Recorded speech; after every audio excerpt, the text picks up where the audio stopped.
When you're asked to solve an equation, they basically want you to find a missing value. These are things you've done lots of times already. Every time you've done a missing number problem, you've been solving an equation. Every time you've done a calculation, in fact, you solved an equation.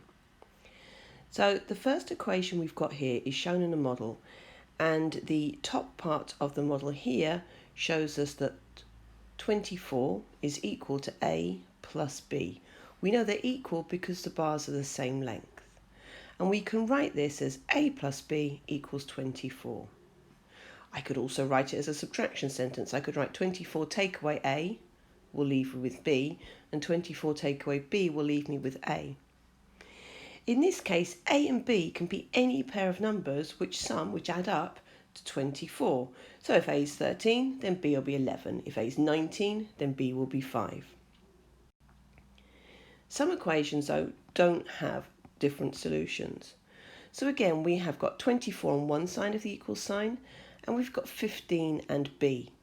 So I could write 15 plus B equals 24. 24 take away B, it leaves me with 15, or 24 take away 15 leaves me with B. And it's this last one here, when I've rearranged it, which is going to allow me to solve the equation. There's only one solution to this, because 24 take away 15 is 9, so B in this case has to have a value of 9. Remember, these letters don't have a fixed value. B could be 9 in one equation, it could be 3.5 in another, it could be 2/3 in another one, it could be a negative number. This is another type of equation you'll come across. So we've got 24 one side of the equal sign, and then we've got 3 B's. Now, we don't tend to write B add B add B, though it wouldn't be wrong. We would write 3 multiplied by B, or B multiplied by 3. In algebra, we don't use the X as a symbol for multiplication because it gets too confusing for when we've used X as a variable. So we just write 3B. So every time you see a number and a letter written together, or 2 letters written together like this, it means they are multiplying each other. Again, I can rearrange this. I could say that 24 divided by B will give me 3, and that 24 divided by 3 will give me B. And again, that's the calculation that we're going to use to solve this. 24 divided by 3 is B. There is only one solution. If you divide 24 by 3, you're going to get 8, so B has to be 8. This one has changed slightly because now 24 is equal to 3B's add 3. So we've got 3B plus 3 equals 24. I could, of course, write that around. 24 equals 3B plus 3. So I know that 24, if I take away the 3B's, will leave me with 3. And I also know that 24, if I take away the 3, will leave me with 3B. This is the calculation that's going to help me. When you're solving an equation, you want to get the letters on one side of the equal sign and the numbers on the other side. So 24 take away 3 will give me 3B. There's only one solution because 24 take away 3 is 21. If 3B is 21, we know from our example before that if we divide 21 by 3, we'll get B. 21 divided by 3 is 7, so in this case, B has a value of 7. Now this looks the same, but is very different in one way. We've got 24 equals 3B plus C. 3B plus C is 24, or 24 take away C will leave me with 3B's, or 24 take away the 3B's will leave me with C. Now there are several possibilities here because I don't have a fixed value for C. So I can pick a value for C, and then I can then divide the remainder by 3 to give me the value of B. Let's say we're only going to use whole numbers to make it simpler. Well, if C was 1, that would leave me with 23. That doesn't divide by 3. So in fact, I know C's got to be a multiple of 3.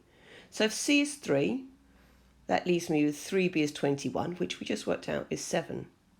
If C is 6, then the 3B's equal 18, which means B would be 6. And you can go all the way on up until you get to C equals 21. So 3B would be 3 and B would be 1.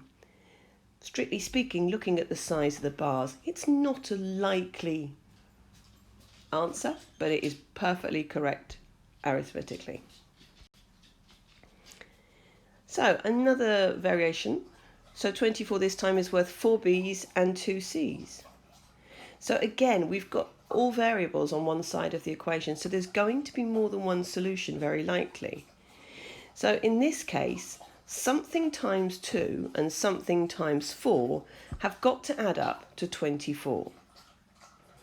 So we know that 2C is going to be a multiple of 2. And 4B is going to be a multiple of 4, because whatever B is, it's been multiplied by 4. Whatever C is, it's been multiplied by 2.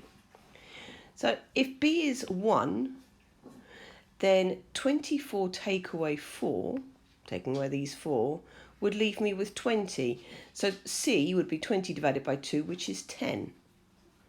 We can repeat this if B was 2, if B was 3. If B is 4, then 24, this would be 16. 24 take away 16 would leave me with 16.